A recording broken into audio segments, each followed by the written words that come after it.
Let's get into it. Coach Colin news. I mean, man, I've said Soul Not for Sale podcast at least 2,000 times, and it's going to be so hard to say anything else. But Trump has secured $1.5 trillion in investment from Japan. Check this out. And the Japanese prime minister admits that Trump is a little bit frightening to him, which is always good to hear when you are on the right side of that leader. So let's listen to this. They met up today. They had a whole talk. You know, this is the second world leader to come to the White House. The first was Benjamin Netanyahu of Israel. Today, it is the Prime Minister of Japan. I'm just going to say his last name, Shiba, and I'm probably even saying that wrong. So apologies there. Let's get into it. Mediate and arbitrate. And I had the privilege of working closely with the great Prime Minister, as you know, and you know him very well, Shinzo Abe, the longest-serving Prime Minister in Japan's history. Likewise, I expect that this Prime Minister is going to be a great one. I really believe that he's going to be a great one. I've gotten to know him for not long, but I can see what they have. He's got the qualities of greatness. He's going to do a fantastic job for Japan and for the Japanese people. And I'd like now to invite the Prime Minister to say a few words, and then we'll take some questions. Mr. Prime Minister, thank you. Thank you very much.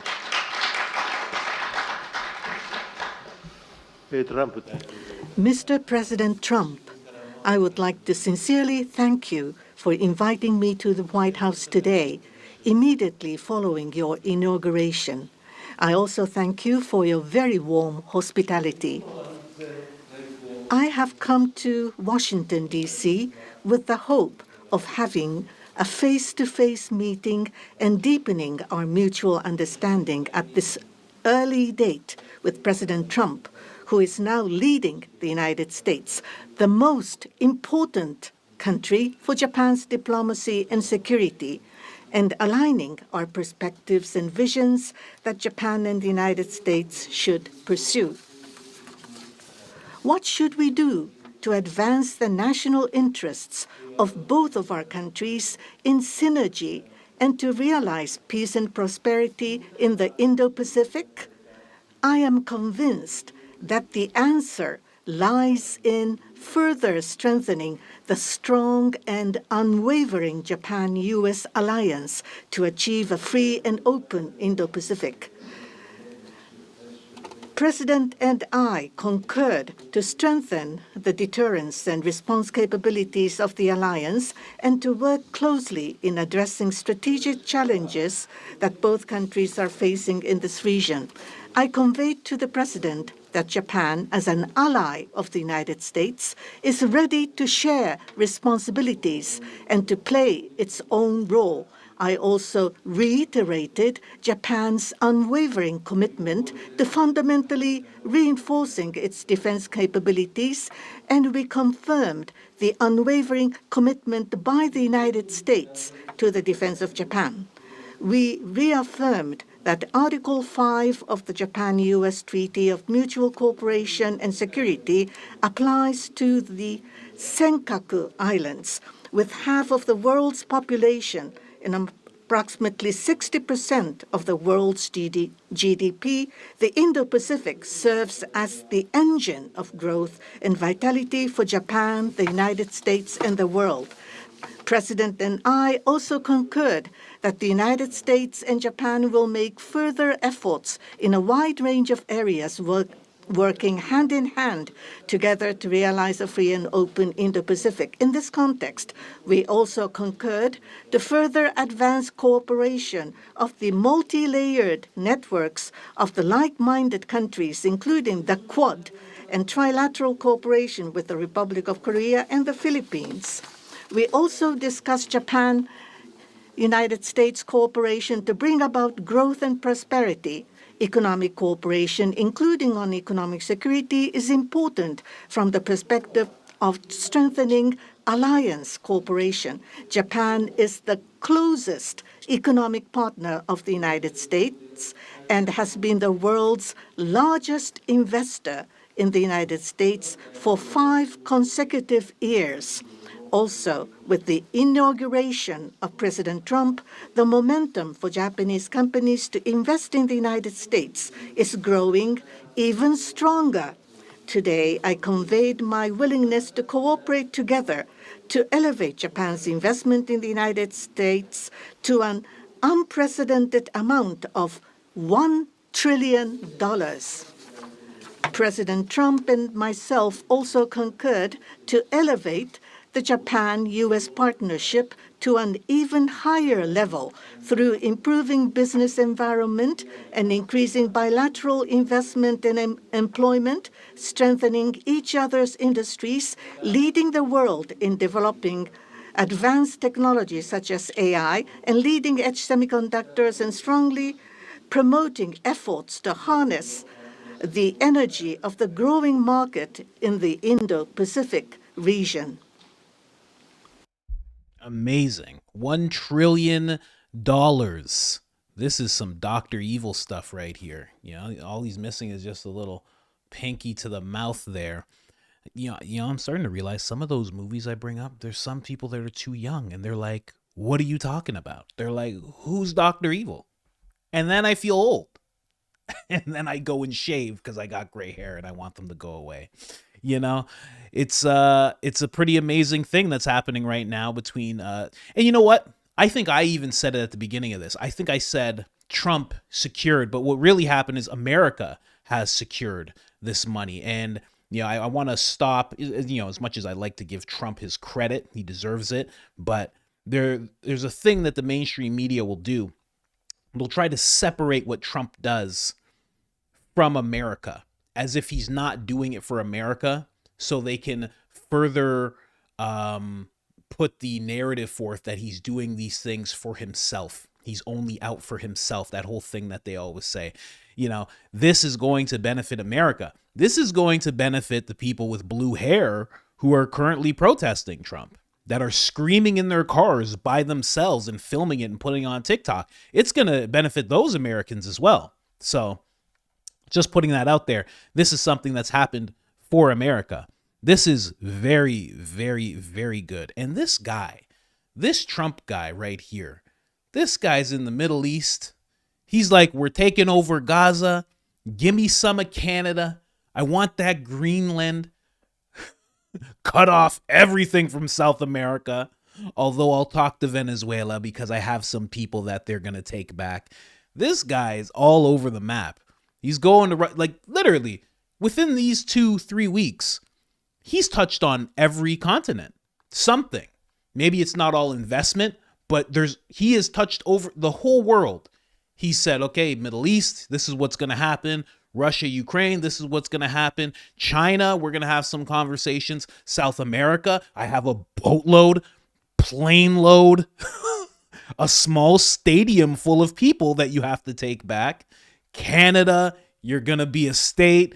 Greenland, just come over here. It's just, he's like Alaska. He's like, okay, we already own Alaska. Sorry. But he's getting around, man. This is the second clip where the prime minister talks a little bit about actually being frightened of Trump, which is very honest, man. Yes, I have watched him on television. So it was quite I was so excited to see such a celebrity on television, to see in person. On television, he is frightening, and he has a very strong personality. But when I met with him, actually, he was very sincere and very powerful and with strong will for the United States as for the whole world. I was able to feel that. This is not the sort of polishing or trying to suck up to him. For the world peace and for the regional stability that both of our countries need to play our role and make our endeavors and responsibility. As for the increase of our defense expenditures, it is not that we are told by the United States to do so. Japan, on our own decision and on our own responsibility, we need to increase our defense expenditures. But of course, we need to communicate and consult with the United States. But the responsibility is with Japan, and the decision is with Japan. Now, on the tariffs, that if it is mutually beneficial, tariffs need to be set. And as for Japan, as Mr. President has introduced to us, an unprecedented investment will be made from Japan to the United States, and so many jobs will be created. So $1 trillion is the target. And this will be to the benefit of the United States, but also to the benefit of Japan as well. Investment is mutually beneficial. So be it with U.S. Steel, as Mr. President says, it is not acquisition, it is investment. So the Japanese technology will be provided, and the better quality products will be manufactured in the United States, and the U.S. Steel will make products which will contribute not only to the United States and Japan, but also to the whole world. It is not one-sided. It will be reciprocal. It will be mutually beneficial. And I believe we were able to share on this, and that is the biggest result that I have seen today. What if they pulled the camera back and the woman that was translating for him was just like a white blonde lady? And she was just doing that accent. I think of dumb things while I'm watching these videos with you guys. It's just some white lady and she's just doing the accent. Why are you doing that? I just wanted it to be authentic. I just figured this is what he would sound like if he was speaking English. Is that no good? Should I not have done that? Oh, man. But as you heard, Japan seems to have, like, it's very, very calm, very collected. They're getting hit with tariffs. It's going to be reciprocal. It's going to be mutually beneficial. They'll probably, well, I listened to this whole thing. So somebody does ask the question, if they're hit with tariffs, will they retaliate? And he says, the Prime Minister of Japan, he says that he does not want to answer theoretical questions, which was a great answer. And that's what Trump said. He was like, great answer. He was very happy that he gave that answer because, why put yourself into this negative stance over some hypothetical that some dude from CNN is asking you about, So they just seem very calm about the whole thing. They seem like they're very interested to work. And I would not be surprised if we see a similar type of conversation begin to spawn with Russia. I wouldn't be surprised. I mean, Trump was very good friends, had a very good relationship with the prime minister before this gentleman. They were actually very, very close. They went golfing together. Like, people were speculating. Well, they were saying that it cost that prime minister $2.2 trillion to have this relationship with Trump. And he didn't care. He was like, Trump's a good person. He's a great leader. The country's great. And he just didn't care. He didn't care what happened between him and other nations in order to keep this relationship with America and Trump. And it seems like he's very much in the same mindset, which is great to see. And again, this is in addition to the $100 billion that gentleman that you see there, that Trump has in a headlock. He is a SoftBank CEO. He said he wanted to invest $100 billion. Trump said, hey, why don't you invest $200 billion? And then he actually came back recently with this. Last month, I came to celebrate your winning and promised that we will invest $100 billion. And you told me, oh, Masa, go for 200. Yeah. Now I came back with 500. Last month, I came to... So we're talking about $1.5 trillion in investment from Japan. It's pretty remarkable. I mean, this guy did this in 2 weeks. It's as if the whole world was just waiting for Trump. They're like, I don't want to put $2 trillion into Biden because I don't know what's going on with this guy. Can barely get a meeting with him. When I do, he barely talks, and there's 100 people in the room. So don't want to do that. As soon as Trump gets in, we're going to invest. That's what it seems like is happening. Because everyone from around the world is just like, all right, it's time to invest in America. There's an actual guy in there now. He's talking. He's actually doing things. He can use a phone. Oh, man. So, yeah, I just wanted to bring you guys this because this is actually a pretty big deal that a lot of people, you're probably not going to hear this in the mainstream media all that much because this is something that really reflects well for Trump and for America. And the last thing that they want you to think is that Trump is doing things for America. So they're probably not going to report on this all that much. And when they do, they're probably going to put some weird, perverted twist on it. I mean, Caitlin Collins is in that audience as they're having this conversation. And the thing that she asks about is Doge and Pentagon funding getting looked at and FBI agents getting fired. She also did have a question for the prime minister, but that was her primary focus because, again, they're trying to get that spin. They're not interested in this great thing that's happening for America. I doubt that she's going to report on that when she gets back to the CNN headquarters lair, hole in the wall, whatever it is. So just interesting stuff here, man. $1 trillion. Get ready. It's not over. It's not over. You know, the one thing Trump lied about was he said that everyone's going to get tired of how much winning is happening. And I think me and many other people, we have not tired from the winning. The winning is just more. Every time there's a win, more. That's $1.5 trillion. I believe Saudi Arabia invested, or they said they were going to, they're obligated or they're committing to $600 billion. So we're talking about at least $2 to $3 trillion in investment that has come into America within 3 weeks of him being president.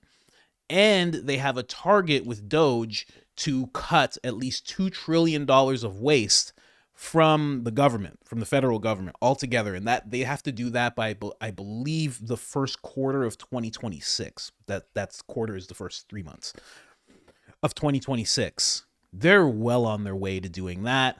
The investments are coming in. I wouldn't be surprised if by the end of the year, we're seeing a few $1 trillion of investment, a couple of $1 trillion of waste cut.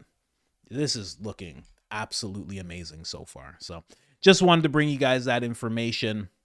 Not too many jokes on this one because ain't nothing funny about this. This guy's bringing in the dough. Absolutely amazing. Anyways, guys, like, subscribe, turn on the notifications because sometimes they hide them. You know, listen, I'm not going to say here or there about who's doing what, but sometimes they don't notify people. So if you hit it once, go and check if you actually have it hit because sometimes glitches happen. That's all it is, I'm sure. Glitches for your safety, you know, but go and hit that notification bell and I'm out.